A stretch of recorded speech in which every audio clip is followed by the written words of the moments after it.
వివరాలకు వెళ్తే మెగాస్టార్ చిరంజీవి జన్మదిన వేడుకలు కర్నూలులో ఘనంగా నిర్వహించారు. కర్నూలు జనసేన ఇన్ఛార్జ్ అర్షద్ ఆధ్వర్యంలో చిరంజీవి అభిమానులు కేక్ కట్ చేసి సంబరాలు చేసుకున్నారు. చిరంజీవి స్ఫూర్తితో సామాజిక సేవా కార్యక్రమాలు చేస్తున్నామని హర్షద్ తెలిపారు. సినిమా పరిశ్రమకు జనసేన పార్టీకి చిరంజీవి అవసరం ఎంతైనా ఉందని హర్షద్ తెలిపారు.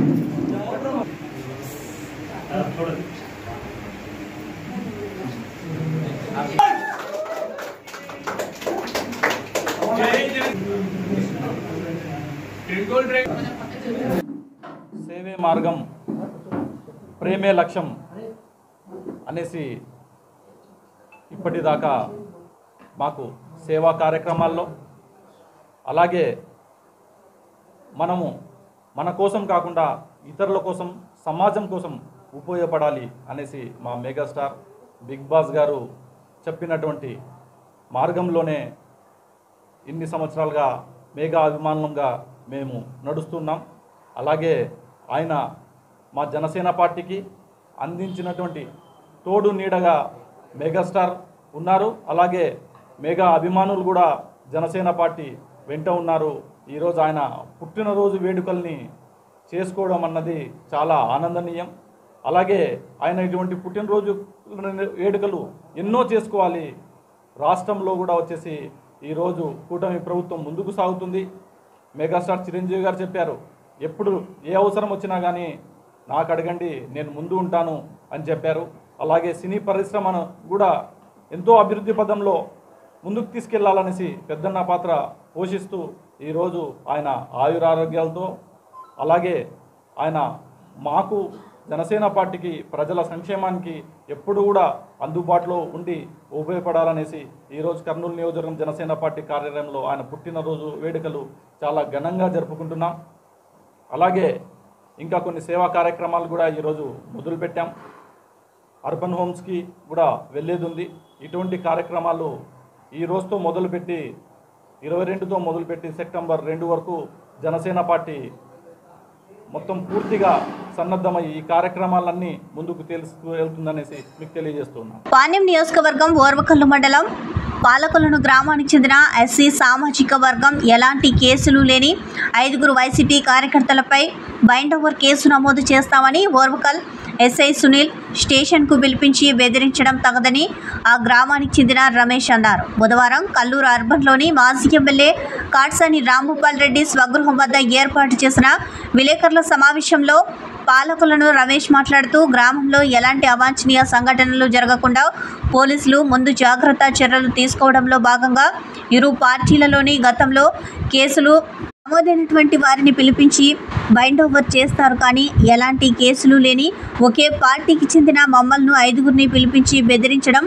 పోలీసులకు ఎంతవరకు సమంజసమని రమేష్ ప్రశ్నించారు. రాష్ట్రంలో రెడ్ బుక్ రాజ్యాంగం నడుస్తుందని రాష్ట్ర నాయకులు ఆరోపిస్తున్నారు, కానీ వాస్తవానికి గ్రామాలలో కూడా రెడ్ బుక్ రాజ్యాంగాన్ని అధికార పార్టీ నాయకులు అమలు చేస్తున్నారని రమేష్ తెలిపారు. తెలుగుదేశం పార్టీ నాయకులు గ్రామంలో ఉన్నారని వారిపై అనేక కేసులు నమోదు చేసినా కానీ బైండ్ ఓవర్ ఎందుకు చేయడం లేదని రమేష్ ప్రశ్నించారు. కార్యక్రమంలో పాలకులను రాముడు, శంకర్, సోమన్న, నాగార్జున పాల్గొన్నారు. క్రిమినల్ కేసులు కానీ 420 కేసులు కానీ ఎటువంటి కేసులు లేవు. అదే అవతల టీడీపీకి చెందిన వ్యక్తి ఒక 2 సొంత సెల్లిని చంపినాడు. తర్వాత 20 రూపాయల వాటర్ బాటిల్ కోసం ఒక వ్యక్తిని చంపినాడు.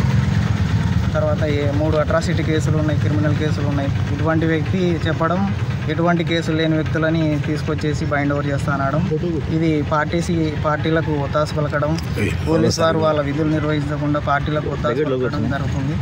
గ్రామంలో టీడీపీ పార్టీ ఒక రెడ్ బుక్ అనేది గ్రామానికి ఒక రెడ్ బుక్ పాలన నడుస్తుంది.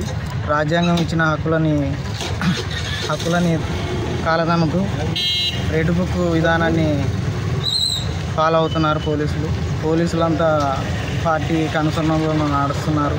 ఈ విధంగా అమాయకులని కేసులు ఇరికించి వాళ్ళని భయపెట్టి ఊర్లో నుంచి గ్రామం నుంచి కూడా బయటికి ఈ పంపించే కార్యక్రమం నడుస్తుంది.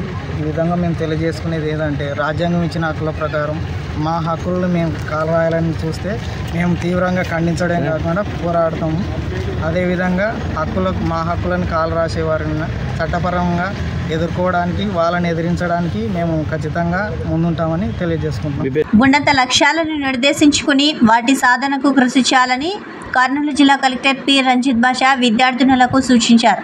బుధవారం వెల్దుర్తి మండల కేంద్రంలోని కస్తూరిబా గాంధీ బాలికల విద్యాలయాన్ని జిల్లా కలెక్టర్ పరిశీలించారు. ఈ సందర్భంగా కలెక్టర్ ముందుగా కస్తూరిబా గాంధీ బాలికల విద్యాలయంలోని విద్యార్థినులతో మాట్లాడారు. 10వ తరగతి పూర్తయిన తర్వాత మీలో ఎంతమంది కలెక్టర్, పోలీస్, డాక్టర్, ఉపాధ్యాయ వృత్తిలో స్థిరపడాలని అనుకుంటున్నారని కలెక్టర్ ప్రశ్నించారు. కష్టపడి చదివి ఉన్నత స్థానాలకు ఎదగాలని సూచించారు. ప్రతిరోజు స్నాక్స్ ఇస్తున్నారా, మెనూ ప్రకారమే స్నాక్స్ ఇస్తున్నారా అని అడిగి తెలుసుకున్నారు. పాఠశాలలో ఏమైనా సమస్యలు ఉన్నాయని కలెక్టర్ ఆరా తీశారు. పాఠశాలలో విద్యార్థులు ఆడుకోవడానికి సరైన ప్లే గ్రౌండ్, టెన్నిస్ కోర్టు ఉందా లేదా అని పాఠశాల ఇన్ఛార్జ్ హెడ్ మాస్టర్ను కలెక్టర్ ఆరా తీశారు. ప్లే గ్రౌండ్ లేదని హెడ్ మాస్టర్ కలెక్టర్ దృష్టికి తీసుకుని రాగా వెంటనే ఒక టెన్నిస్ కోర్టు ఏర్పాటు చేయాలని హెడ్ మాస్టర్కు కలెక్టర్ ఆదేశించారు. పాఠశాలకు ప్రహరీ గోడ నిర్మాణానికి ప్రతిపాదనలు తయారు చేసి పంపాలని డీఈఓను కలెక్టర్ ఆదేశించారు. ప్రతి 3 నెలలకు ఒకసారి ఆర్ఓ వాటర్ ప్లాంట్ నీటిని డబ్ల్యూఎస్ సిబ్బందితో నీటి పరీక్షలు చేయించే విధంగా చర్యలు తీసుకోవాలని ఇన్ఛార్జ్ హెడ్ మాస్టర్కు కలెక్టర్ ఆదేశించారు. వంటగదిలో నిల్వ ఉన్న కందిపప్పును కలెక్టర్ పరిశీలించి నాణ్యతగా లేవని మంచి కందిపప్పును సరఫరా చేసేలా చర్యలు తీసుకోవాలని కలెక్టర్ వెల్దుర్తి తహసీల్దార్ను ఆదేశించారు.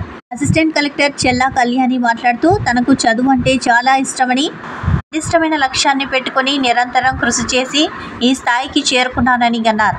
అదేవిధంగా మీరు కూడా ఒక లక్ష్యాన్ని నిర్దేశించుకుని లక్ష్యాన్ని సాధించేందుకు నిరంతరం కృషి చేయాలని విద్యార్థినులను సందర్భంగా ఆమె మోటివేట్ చేశారు.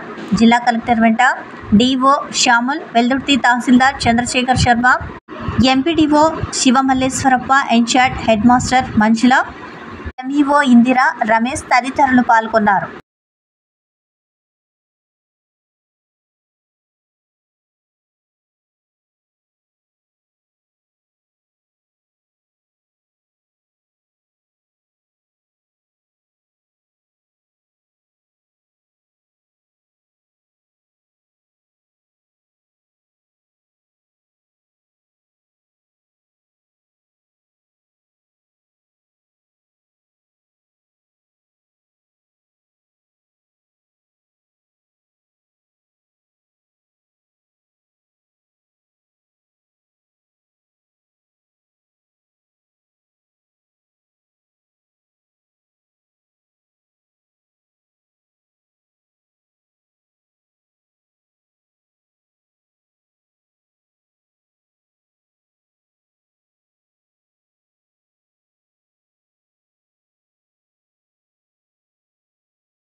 పర్యావరణ పరిరక్షణకు అందరూ నడుం బిగించాలని, ఇందులో భాగంగా ప్రతి ఒక్కరూ తమ తల్లి పేరుతో మొక్కలు నాటాలని కర్నూలు జిల్లా కలెక్టర్ పి రంజిత్ బాషా పిలుపునిచ్చారు. గురువారం ఉదయం తల్లి పేరుతో మొక్క కార్యక్రమంలో భాగంగా కలెక్టర్ క్యాంపు కార్యాలయంలో జిల్లా కలెక్టర్ తన తల్లి పేరుతో మామిడి మొక్కను నాటారు. ఈ సందర్భంగా కలెక్టర్ మాట్లాడుతూ కేంద్ర ప్రభుత్వం ఏక్ పేడ్ కా మాఖే నామ్ అనే కార్యక్రమాన్ని జాతీయ స్థాయిలో ప్రారంభించి సెప్టెంబర్ 2020 నాటికి 80 కోట్ల మొక్కలను, మార్చి 2025 నాటికి 140 కోట్ల మొక్కలను నాటాలనే లక్ష్యంగా నిర్ణయించిందని అన్నారు. ఇందులో భాగంగా జిల్లాలో ఈరోజు 1,00,000 మొక్కలను నాటుతున్నామని కలెక్టర్ తెలిపారు.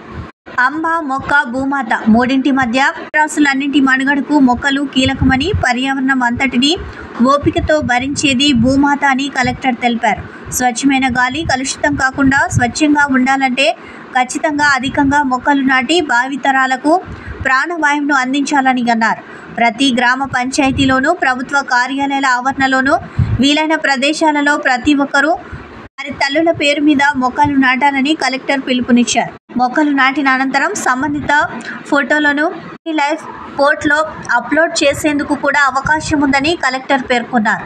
కార్యక్రమంలో డ్వామపీడి అమర్నాథ్ రెడ్డి, సిబ్బంది తదితరులు పాల్గొన్నారు. భారీ వర్షం వల్ల పంట నష్టపోయిన రైతులను ఆదుకునేందుకు ఎకరాకు 30,000 నష్టపరిహారం చెల్లించాలని సిపిఎం పార్టీ జిల్లా కార్యదర్శి వర్గ సభ్యులు ఎం నాగేశ్వరరావు డిమాండ్ చేశారు. గురువారం సిపిఎం పార్టీ జిల్లా కార్యదర్శి వర్గ సభ్యులు ఎం నాగేశ్వరరావు, సిపిఎం పార్టీ నాయకులు కె భాస్కర్ రెడ్డి, ఫకీర్ సాహెబ్, టి గోపాలకృష్ణ రైతులతో కలిసి నందికొట్కూరు నుండి నాగలుటి గ్రామానికి వెళ్లే రహదారి పక్కన ఉన్న నీటి మునిగిన పంట పొలాలను పరిశీలించడం జరిగింది. ఈ సందర్భంగా రైతులు అనేక విషయాలు వారి దృష్టికి తీసుకొని వచ్చారు.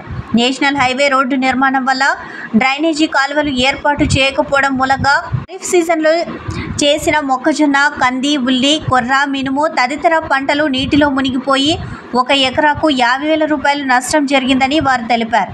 దగ్గరకు వచ్చిన పంట నీటిపాలు అయిందని రైతులు కన్నీరు పర్యంతమయ్యారు. ఈ సందర్భంగా ఎన్ నాగేశ్వరరావు మాట్లాడుతూ 6 కాలం కష్టపడి పండించిన పంట నీటిలో మునిగిపోయిందని కన్నీళ్లు మిగిల్చడం విచారకరమని అన్నారు. రైతులు పంట పొలాలకు వెళ్లేందుకు నేషనల్ హైవే రోడ్డు వెంట అండర్ గ్రౌండ్ బ్రిడ్జ్ సౌకర్యాలు కల్పించాలని అన్నారు. కొట్కూరు నుండి నాగలుటి గ్రామానికి వెళ్లేందుకు నేషనల్ హైవే రోడ్డుపై హైవే బ్రిడ్జి ఏర్పాటు చేయాలని వారు డిమాండ్ చేశారు. గత 2 రోజులుగా కురిసిన భారీ వర్షానికి నష్టపోయిన రైతులను ఆదుకునేందుకు రాష్ట్ర ప్రభుత్వం సహాయక చర్యలు చేపట్టాలని వారు డిమాండ్ చేశారు. ఈ కార్యక్రమంలో రైతు సంఘం నాయకులు పి బాపు, మాబాషా, వేణు, పుల్లారెడ్డి, మాసం, గౌస్ మొద్దీన్, మౌలాలి, సుంకన్న, గోకారి, కౌలు పంట చేసిన రైతు లక్ష్మణ తదితరులు పాల్గొన్నారు. ఇట్లా బన్నూరు, చేట్కూరు, మిడుతూరు ఇటువంటి రస ఇది ఇటువంటి చాలా చోట్ల సమయమైనటువంటిది అండర్ గ్రౌండ్ బ్రిడ్జ్ లేదు. మాసులు వ్యవసాయ మాసులు ఎట్లా తోలుకోవాలా, ప్రమాదాలు జరిగేటువంటి అవకాశం ఉంది. రైతులకు యోగ్యమైనటువంటి పద్ధతులు ఆ డ్రైనేజ్ కాలువలు ఏర్పాటు చేయాల్సినటువంటి అవసరం ఉంది. దానివల్ల ఈరోజు ఈ హైవే రోడ్డు నిర్మాణం వల్ల 100 ఎకరాల రైతుల సమయం నీట మునిగినాయి. రాత్రి వచ్చినటువంటి వర్షానికి నీట మునిగినాయి. చేతికొచ్చినటువంటి పంట ఈరోజు తల్లాలనే నష్టపోతున్నటువంటి పరిస్థితి ఉంది. ఎకరాకు 50,000, 60,000 పెట్టుబడి పెట్టి వస్తుందిలే అప్పు కట్టుకుందామనే ఆశతో ఎదురు చూసినటువంటి రైతులకు ఈరోజు కన్నీళ్లు మిగులుతున్నాయి. అందుకనే సిపిఎం పార్టీ రైతు సంఘాలుగా మేము ఖండిస్తున్నాం. అధికారులు వెంటనే పర్యటన చేసి, జిల్లా అధికారులు కానీ మండల స్థాయి అధికారులు కానీ పర్యటన చేసి వాస్తవ విషయాలు తెలుసుకొని కాంట్రాక్ట్పై చర్య తీసుకోవాలా. ప్రభుత్వానికి, కలెక్టర్కు నివేదిక పంపి రైతులను ఆదుకోవాలని చెప్పి మేము సిపిఎం పార్టీగా డిమాండ్ చేస్తున్నాం.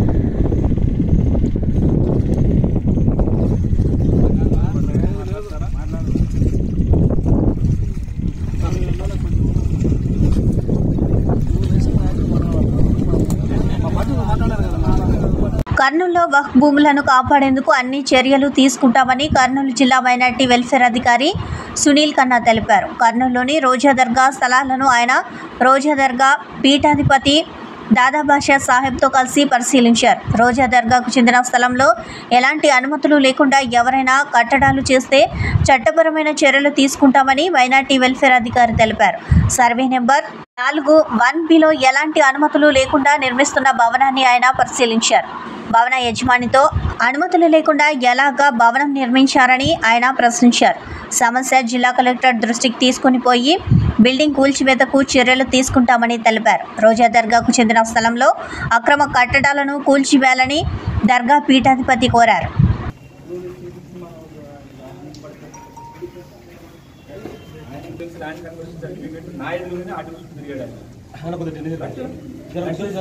ఇంపాసిబుల్ అని చెప్పారు ఆయన.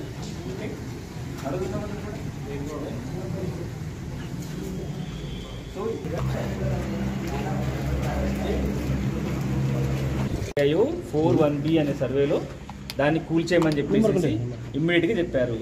సో దాని మీద మేము ఫైల్ రన్ చేసాము. కలెక్టర్ గారు కూడా ఇన్స్ట్రక్షన్స్ ఇచ్చారు వాళ్ళిద్దరికే. మళ్ళీ కాకపోతే ఏంటంటే ఎంఆర్ఓ గారి దగ్గర నుంచి, ఆర్డీఓ గారి దగ్గర నుంచి ఈ సర్వే డీటెయిల్స్ పూర్తిగా క్లాసిఫికేషన్ ఆఫ్ ల్యాండ్ విషయంలో తీసుకున్న తర్వాత ముందుకి వెళ్తామని చెప్పేసి తెలియజేస్తున్నాము. ఈ మీన్ వైల్లో ఒకసారి ఓనర్తో మాట్లాడాలనే ఉద్దేశంతో ఈ రోజు ఇక్కడ ఇన్స్పెక్షన్ రావడం జరిగింది. ఈ బిల్డింగ్కి సంబంధించినటువంటి పర్మిషన్స్ క్లియర్గా తెలుసుకున్నాము. అటు కూడా నుంచి కానీ, ఇటు మున్సిపల్ ఆఫీస్ నుంచి కానీ, కమిషన్ ఆఫీస్ నుంచి కానీ ఎటువంటి అనుమతులు లేకుండా ఈ బిల్డింగ్లు కడుతున్నారు. అది ఓనర్ గారు కూడా ఇందాక ప్రత్యక్షంగా వినిపించాము కూడా వైస్ చైర్మన్ దగ్గర నుంచి. సో కాబట్టి ఎటువంటి పర్మిషన్స్ లేవు. And land conversion short fall document ఏదైతే ఉందో అది ఈ రోజు దాకా కూడా అవ్వలేదు. అండ్ అది నా ఎదురు కూడా డిస్కషన్ జరిగింది. ఆర్డీఓ గారు అది ఇవ్వడం కుదరదని కూడా చెప్పారు. మరి ఇన్ని అక్రమంగా కన్స్ట్రక్ట్ చేసిన తర్వాత కూడా మనం ఇంకా లేట్ చేయడం అనేది కరెక్ట్ కాదు. ఖచ్చితంగా దీన్ని మనం కలెక్టర్ గారి దృష్టికి తీసుకొని వెళ్ళిపోయి వీలైనంత తొందరలో డెమాలిషన్ కార్యక్రమాన్ని చేపట్టడానికి చూస్తాం. जमालुल्लाह खादरी सैयद दादा बादशाह खादरी पीठाधिपति मुतल्ली हूँ रजा दरगाह शरीफ का। हम लोग हैं सब ये पूरा रोज़ा विलेज सब नाम लैंड है, पूरा रोज़ा विलेज है, पूरा 200 चिल्लर एकड़ जंगल है। इसमें हमें 30-40 साल से फाइट करते जा रहे हैं। म्यूनसिपलिटी को देते जा रहे हैं, रजिस्टर ऑफिस को देते जा रहे हैं, वक्फ बोर्ड वालों को भी देते जा रहे हैं, पूरे चल रहे हैं, काम चल रहे हैं बिक्री मिल गए। अब इसका ऑर्डर आ गए है हेड ऑफिस से भी और कलेक्टर साहब भी दिए हैं डिमोलिश करना बोल के। अभी जब डिमोलिश कर रहे हैं तो बहुत अच्छा रहता हमारे को, जल्द से जल्द डिमोलिश करना। వైసీపీ హయాంలో తెలుగుదేశం పార్టీ నాయకులపై పెట్టిన అక్రమ కేసులను ఎత్తివేయాలని తెదేపా నేతలు కర్నూలు రేంజ్ డీఐజీ కోయా ప్రవీణ్ను కోరారు. తెలుగు యువత రాష్ట్ర అధ్యక్షులు శ్రీరామ్ చిన్నబాబు, చిత్తూరు జిల్లా నాయకులు, కర్నూలు జిల్లా తెదేపా అధ్యక్షులు తిక్కారెడ్డి డీఐజీని కలిసి వినతి పత్రం సమర్పించారు. చంద్రబాబు నాయుడు రాష్ట్ర పర్యటనలో భాగంగా గత సంవత్సరం ఆగస్టు 4వ తేదీ చిత్తూరు జిల్లాలో ప్రాజెక్టులు సందర్శించడానికి వస్తే వైసీపీ నాయకులు చంద్రబాబు నాయుడుపై దాడి చేశారని తెలుగు యువత రాష్ట్ర అధ్యక్షులు శ్రీరామ్ చిన్నబాబు తెలిపారు. ఈ ఘటనలో తెలుగుదేశం పార్టీ నాయకులు తప్పు చేయకుండా అక్రమంగా కేసులు పెట్టారని, ఈ ఘటనపై సమగ్ర విచారణ జరిపి తెదేపా నేతలపై పెట్టిన అక్రమ కేసులను ఎత్తివేయాలని వారు డీఐజీని కోరారు. కేసులో అప్పటి పోలీస్ అధికారులు వైసీపీకి అనుకూలంగా వ్యవహరించారని, అప్పటి వైసీపీ నాయకులపైన ఫిర్యాదు చేస్తామని సందర్భంగా ఆయన తెలిపారు. కర్నూలు జిల్లా తెదేపా అధ్యక్షుడు తిక్కారెడ్డి మాట్లాడుతూ ఘటనపై సమగ్ర విచారణ జరిపించాలని కోరారు. 4వ తారీఖున 8వ నెలలో అప్పటి మాజీ ముఖ్యమంత్రి ప్రస్తుత ముఖ్యమంత్రి శ్రీ నారా చంద్రబాబు నాయుడు గారు ప్రాజెక్టుల సందర్శన నిమిత్తం రాష్ట్ర వ్యాప్తంగా పర్యటనలో భాగంగా తంబలపల్లి నియోజకవర్గం, మదనపల్లి నియోజకవర్గం, పొంగునూరు నియోజకవర్గాల్లో పోలీస్ పర్మిషన్ అనుమతులన్నీ తీసుకొని తంబలపల్లి నియోజకవర్గంలో మొలకల చెరువుకు రావడం జరిగింది. అప్పటికే అంగళ్ళకు సంబంధించి వైసీపీ కార్యకర్తలు, నాయకులు, గూండాలు, అప్పటి మంత్రి పెద్దిరెడ్డి రామచంద్రారెడ్డి, అప్పటి ఎమ్మెల్యే ద్వారకనాథ్ రెడ్డి, మిథున్ రెడ్డి ఎంపీ ముగ్గురు పన్నాగం బంది నారా చంద్రబాబు నాయుడు గారిని వచ్చే పర్యటన ఎట్లయినా అడ్డుకొని చిత్తూరు జిల్లా మా గడ్డ అనిపించుకోవాలని, వాళ్ళ అధినాయకుని దగ్గర మెప్పు పొందాలని నారా చంద్రబాబు నాయుడు గారు పర్యటనలో వస్తుంటే అంగళ్ళ దగ్గర రాళ్ళు, కర్రలతో తెలుగుదేశం పార్టీ నాయకుల మీద మా మీద దాడి చేయడం జరిగింది. మా నారా చంద్రబాబు నాయుడు గారు Z+ కేటగిరీ ఉన్నటువంటి నారా చంద్రబాబు నాయుడు గారి మీద రాళ్ళు వేయడం జరిగింది. రాజకీయ కక్షతో ఆ రోజు అంగళ్ళ కేసు కానీ ఇంకోటి కేసు 3 FIRలు అయినాయి. మేము ఈరోజు కర్నూలు డిఐజీ గారిని అయ్యా ఇవి ఫాల్స్ కేసులు ఇవన్నీ కూడా వీటిపైన మీరు ఎంక్వైరీ చేయండి, దాంట్లో మేము తప్పులు చేస్తే మేము శిక్షలు ఆల్రెడీ మేము అనుభవించాం. 50 రోజులు 60 రోజులు జైల్లో పోయి వచ్చినటువంటి మా లీడర్లు ఉన్నారు. కొంతమంది గ్రామాలు వదిలి రాష్ట్రం వదిలి బయట పోయి వచ్చినారు. దాని మీద నిర్ధారణగా మీరు చేయండి. ఆ రోజు పోలీస్ శాఖలో పనిచేయాల్సినటువంటి వాళ్ళు వైసీపీ కార్యకర్తల మాదిరి పనిచేసి మా తెలుగుదేశం వారి నాయకులని రాజకీయంగా అయితేనేమి, ఆర్థికంగా అయితేనేమి, మానసికంగా చాలా దెబ్బ కొట్టారు. వాళ్ళపైన చర్యలు ఉండాలి.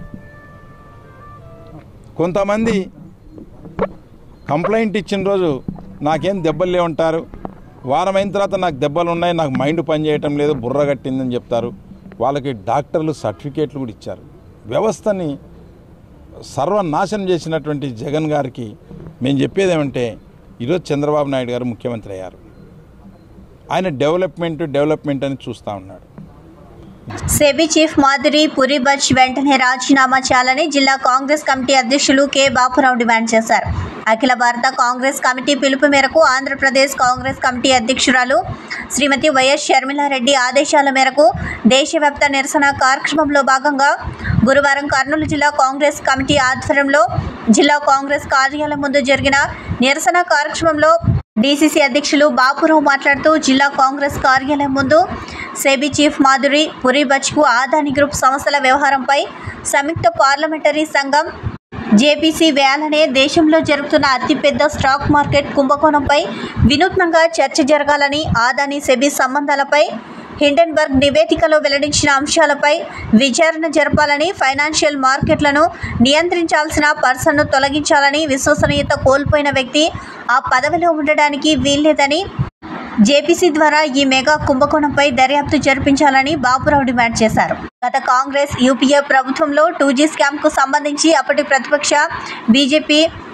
జేపీసీ కమిటీ వేయాలని డిమాండ్ చేస్తే వెంటనే అప్పటి ప్రధానమంత్రి Manmohan Singh joint parliamentary committee వేశారని, నేడు ప్రధానమంత్రి నరేంద్ర మోదీ ఎందుకు వెనుకడుగు వేసి మౌనంగా ఉన్నారని బాపురావు ప్రశ్నించారు. సెబీ సంస్థల అదాని వ్యవహారంలో బీజేపీ ప్రభుత్వం వ్యవహరిస్తున్న తీరు మేము తీవ్రంగా ఖండిస్తున్నాం. అదాని కావచ్చు, అంబానీలు కావచ్చు, గతంలో కూడా మేము చాలా విషయాలు చెప్పాం. అయ్యా బాబు, దరిదాపు మీరు 10 సంవత్సరాలు పూర్తి చేసుకొని 15వ మీరు పరిపాలనలోకి వచ్చినందుకు మేము చాలా చింతిస్తున్నాం. ఈరోజు మీరు చేస్తున్న వ్యవహారం ఏంటి? జాయింట్ పార్లమెంట్ కమిటీ వేయడానికి మీకు ఎందుకు భయం? ఆ రోజు కాంగ్రెస్ పార్టీ మన్మోహన్ సింగ్ గవర్నమెంట్లో ఇదే విషయం మీరు అడిగితే ఒక్క సెకండ్ కూడా ఆలోచించుకోకుండా మన్మోహన్ సింగ్ గారు, సోనియా గాంధీ గారు నాయకత్వంలో ఆ రోజు జాయింట్ పార్లమెంట్ కమిటీ వేయడం జరిగింది. అలాంటప్పుడు మీకు ఎందుకు ఇంత భయం అని ఈరోజు మేము ప్రశ్నిస్తున్నాం. అంటే ప్రజాస్వామ్యం చేస్తున్నారా, లేకపోతే వ్యాపారం చేస్తున్నారా? భారతదేశాన్ని కూని చేస్తున్నారు మీరు, ప్రజాస్వామ్యాన్ని. ఇది మేము ఖచ్చితంగా ఖండిస్తున్నాం. బీజేపీ గవర్నమెంట్ 10 సంవత్సరాల్లో దరిదాపు 48 లక్షల కోట్లు మనకు ఉంటే, మన నిధి ఉంటే ఆ నిధిని ఎక్కడ పంపిస్తారో తెలియని పరిస్థితుల్లో మనం గమనిస్తున్నాం. భారతదేశ ప్రజలందరూ కూడా ఏమి చేస్తున్నారో ఒక్క విషయం చెప్పలేదు. ఇదే ఆర్థిక విషయం పైన మేము గతంలో కూడా మీరు శ్వేతపత్రాన్ని రిలీజ్ చేయండి అని ప్రశ్నించడం జరిగినది. నాటి నుంచి నేటి వరకు కూడా దాన్ని చెవులో పువ్వు పెట్టుకున్నట్టు పెట్టుకొని మీరు వ్యవహరించడం తీరు మంచిది కాదు. కాబట్టి నేపుడు ఈరోజు ఇంతటితో ముగిసుకోకుండా జాయింట్ పార్లమెంట్ కమిటీ వేసి అదాని పైన, అంబానీల పైన ఏమి జరుగుతుందో మీరు ఒక్కటే ఆ కమిటీలో ఉంటే బాగా కాదు. ప్రధాన ప్రతిపక్షమైనటువంటి నాయకుడు రాహుల్ గాంధీ నాయకత్వంలో ఖచ్చితంగా మేము ప్రశ్నిస్తున్నాం. మీరు వెంటనే జాయింట్ కమిటీ వేసి విచారణ చేపట్టాలందుకు మేము మరీ కోరుతున్నాం. లేనిచో కాంగ్రెస్ పార్టీ ఖచ్చితంగా మీకు తీవ్రమైన పరిణామాలు చూపిస్తాం. ప్రతి విషయంలో ప్రశ్నిస్తే రాహుల్ గాంధీ మీరు వేరే విధంగా వక్రీకరించడం మంచిది కాదు. ఇంతటితో సమాప్తం. నమస్కారం.